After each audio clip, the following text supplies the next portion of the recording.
Dust drifted in slow spirals across the yard where the condemned were gathered, and the air was thick with the restless murmur of townsfolk come to watch another ending.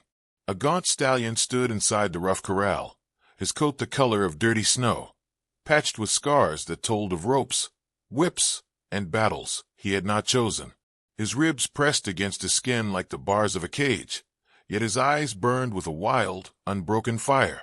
The people of Dry Creek saw only danger in that fire, a worthless beast too stubborn to bend. They waited for the marshal's word, the one that would put him down for good. I was there when the boy first stepped forward. His name was Eli Dawson, though the town spoke it with a curl of disdain, as if it carried the same dust as his patched trousers and bare feet. The son of a drunkard, the ragged boy of the widow by the creek. His story had been written for him long before this day. But something in the boy's gaze cut against the script the town had given him. Where others saw menace, he saw a mirror. The Marshal, Briggs, broad-shouldered and sure of his authority, stood by the gate with a rifle resting in the crook of his arm. He eyed the horse like a pest to be cleared away. "Untamable," he said for the third time that morning, as though the word itself were a final judgment. The crowd muttered in agreement, eager for spectacle, quick to condemn what could not be controlled. And still Eli did not look away. He approached the fence with a cautious step, the stallion tossing his head as the rope jerked against the post. Dust sprayed in the sunlight, sharp and golden. For a heartbeat, the world seemed to hush. Eli placed a small hand against the splintered wood and whispered something no one else could hear. Perhaps it was nothing more than breath, shaped by longing. Yet the horse stilled. His ears flicked forward, his eyes fixed on the boy.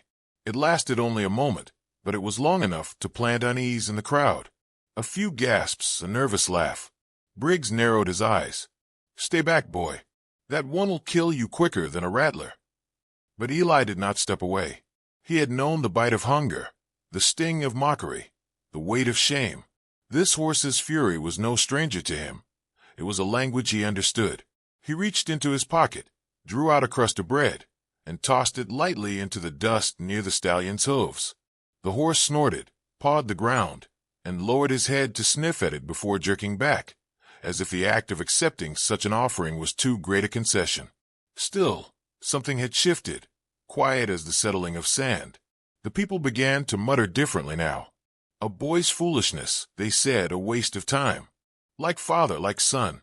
He would throw away what little he had on a beast that would never carry a rider, never pull a plow, never be more than trouble. Their words coiled around Eli, but he stood steady, his thin shoulders squared, his eyes locked on the horse. Clara May Whitfield, the preacher's daughter, lingered at the edge of the gathering.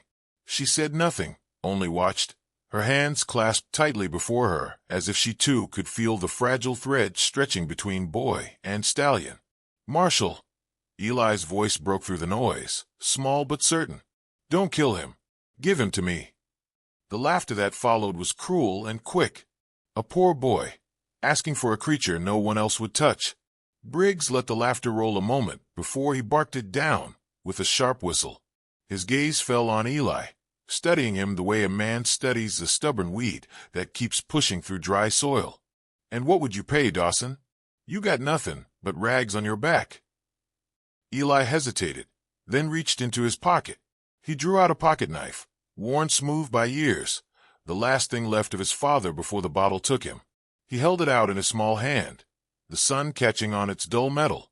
"This," he said simply. The marshal's brows rose. He knew the knife, knew its story.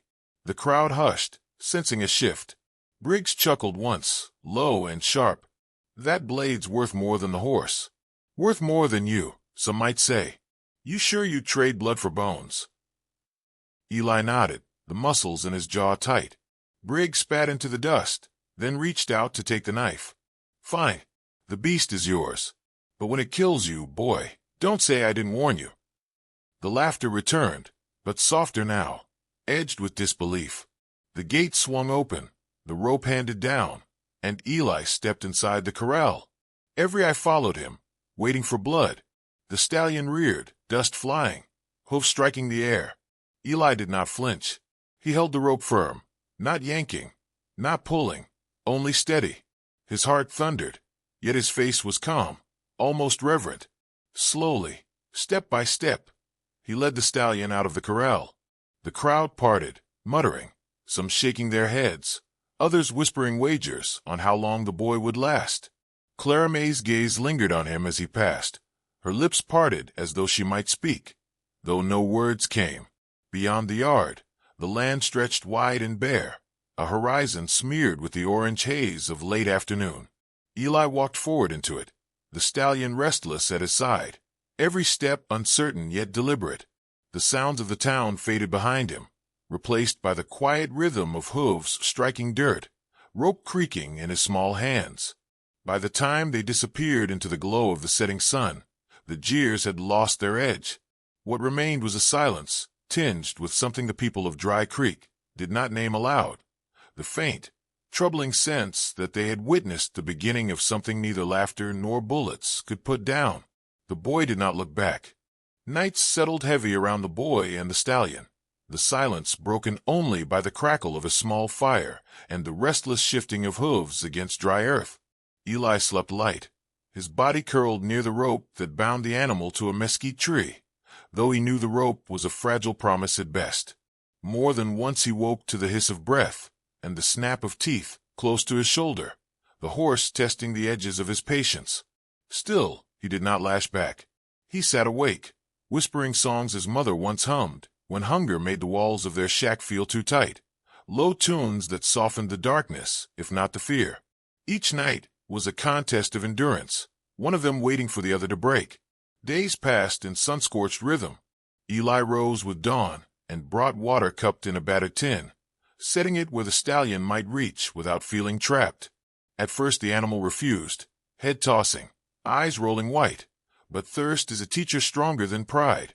Slowly, the water disappeared, and with it some invisible distance between them.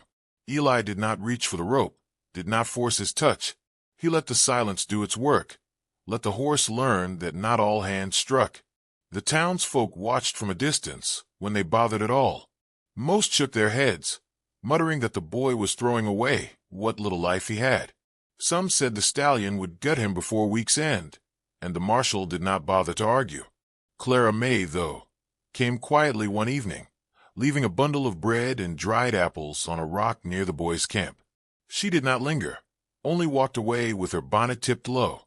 Eli found the bundle at dusk, his throat tightening.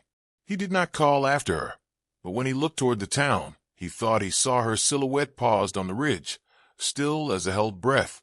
Time bent differently in those days, drawn long by hunger, stretched taut by patience.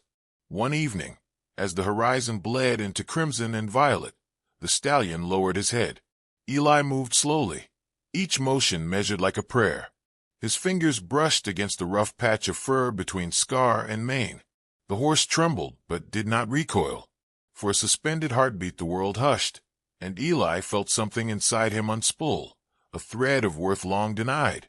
The touch was not victory but truce, fragile as glass, yet it held.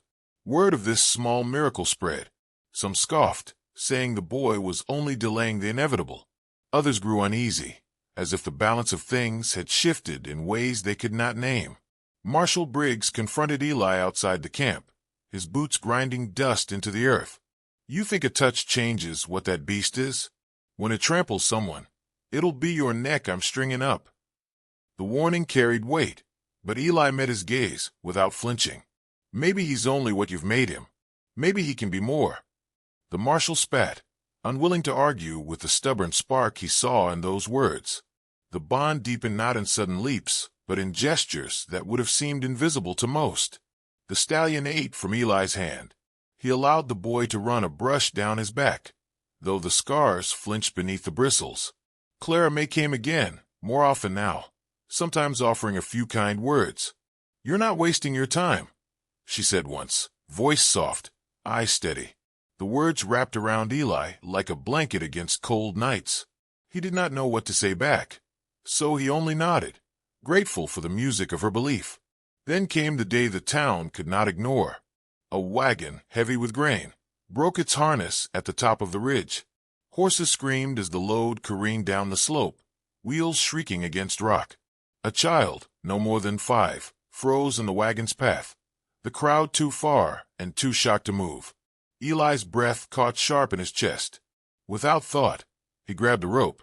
Ash! The name burst from him unbidden, the first he had ever given the stallion. And the horse, as if recognizing it, surged forward. Dust tore from the ground as they raced, boy and stallion bound by urgency. The animal's muscles bunched and released like coiled springs, power trembling under skin. Eli clung to the rope, calling, guiding not with force, but with the quiet authority born of trust. They cut across the slope, intercepting the runaway wagon. At the last instant, Ash reared, planting himself in its path.